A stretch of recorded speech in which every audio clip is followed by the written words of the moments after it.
Hi guys! For today's video, dito pala tayo sa universe. Okay, andito ako sa solar system ng ating mundo.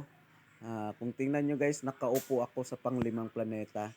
Sa totoo lang, medyo mainit kasi malapit tayo sa araw. Ayan. Pero nakapagtataka guys, ang daming mga lamok dito. Ang daming mga musiliyon. Ang dami mga nakita ko dyan. So, ang sasakit pa mga gat guys.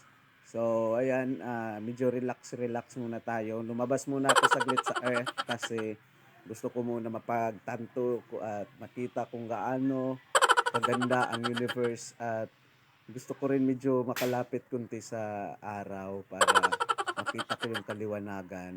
Ayan guys, oh. So, sobrang saya sa feelings pala. Kung gusto nyo sumama dito sa susunod, magsabi lang kayo sa akin, sabihan nyo lang ako para maisama ko kayo papunta dito guys. So pwede naman tayo mag-relax dito. Fresh dito yung hangin at saka yun katamtaman lang yung init at medyo malamig kaunti guys. Kasi medyo malakas yung ano dito yung aura dito.